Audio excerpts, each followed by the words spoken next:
Today I'm doing a review of the Pelsee S3 Ultra. It is a two-way smart dash camera that they have, one of their newer lines, touchscreen on it. So why get a dash camera? I mean, honestly, if you're watching this, you probably don't need persuading, but let's be honest, drivers are unpredictable, roads are unpredictable. People sometimes drive under the influence or with bad decisions or just illegally. You've heard about hit and runs. I've heard so many that it makes my head go round. As a New York City resident who's driven here for well over 15 years, and also as a driving instructor that teaches in New York, the amount of stories I hear is dizzying. And it's just ridiculous. And so much of the headache and the fallout after it could be avoided by having a discrete dash cam. I don't know if you saw it, it's over here. So the Pelsee S3 Ultra, I actually put this in on one of my very good friends. They had a hit and run on this car, and afterwards, that was the one thing that she stated. The guy, when he ran from the back. It was a out-of-state plate, so they didn't have a front plate on the car, just a rear. And as they drove away, she didn't have a camera there. The guy just got away. They were held accountable with a deductible. It's a nightmare. There's no reason it should have happened. So honestly, it does not matter what you drive. You need to have a dash cam, even for peace of mind, if you're not doing anything extra with it.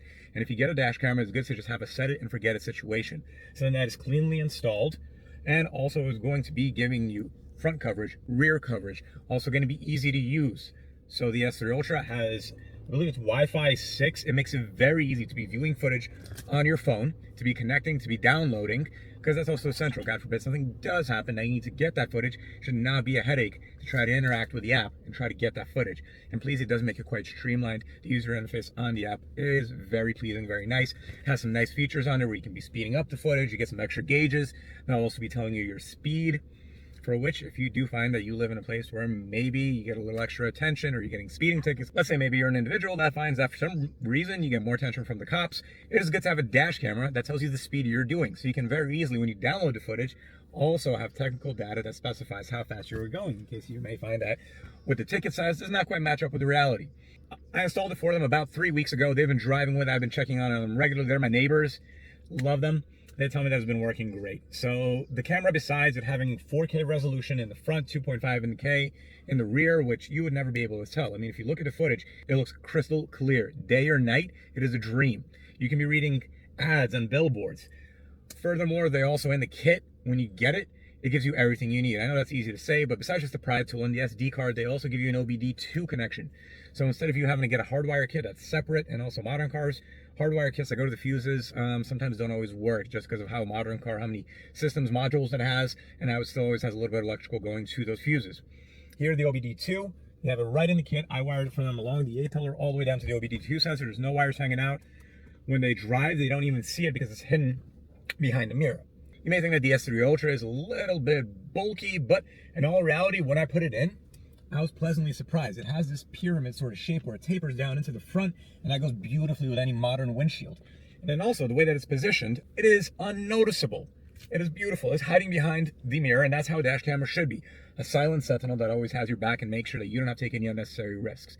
So overall, as a camera, I'd say it's worth the money. It's been providing on all the fronts that it advertised. So first of all, it gives you smart protection. If you're driving, it'll be giving you lane awareness. It'll be telling you if an accident is coming. You can turn that on, you can turn that off. It also has a G sensor, so God forbid you get into an accident, it puts that footage into a separate folder. You can also customize that, whether you want the G sensor to be more sensitive, less sensitive.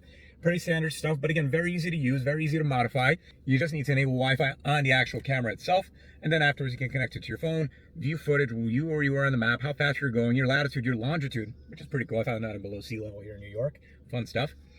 And just be doing anything you need with it. And if you don't want to, because they honestly don't, you can just have it there watching for you. And you only use it if, God forbid, something unfortunate happens. So there's no further chance that you can ever get hit with having to deal with a hit and run. The camera is honestly just so loaded with all the features, I could barely keep up. Some of the other things I was looking at, I didn't even have to Google them. The STARVIS 2 sensors on it, has an IMX678, 675, and that really just means that it's delivering the best quality images, as we can see the 4K and the 2.5K in the back. It also has the AI, Artificial Intelligence, ADAS system, which is standing for Advanced Driver Assistance System. Now, that's just going to be able to tell you things such as collision awareness. So that's something you already need to go into the camera to enable the ADS system, and you can actually calibrate it on a number of different levels. So let's say you want just lane awareness or a little help with that, or you want collision awareness or prevention. You could just calibrate that to make it fit your driving style, so you don't have extras and you just have the extra help that you need. So not only is it watching your back, It's also making sure that you're not getting into any unpleasant situations that are avoidable. Overall, if you guys are on the fence about picking a camera, Pelsee, I've worked with them for a while. I've had some of their over-the-mirror cameras, and they're one of the brands that I like. Their price to overall quality ratio I find is very reasonable, and I want to see what they were doing with the S3 Ultra. So far, I'm pleasantly surprised by it, and the only things that I thought would be a downside, like the size, is not. It fits in stone naturally into the slope of the windshield. It just writes in there like it was already made for it. The rear camera, you can barely even see it. It's just a small little camera. I usually put my cameras on the inside of the car when it comes to the rear, because you could also put it on the outside. But why I like the inside is the inside, it gets protected from the elements. So if there's going to be rain, there's going to be salt. If, God forbid, somebody tries to take the camera off, they can't. It's on the inside of the car. And really, it's almost unnoticeable. Either way, just stay safe out there. Make sure if you have a car, whether it's a lease, whether you own it or you finance it, that you have a dash camera. Stay safe. See you out there.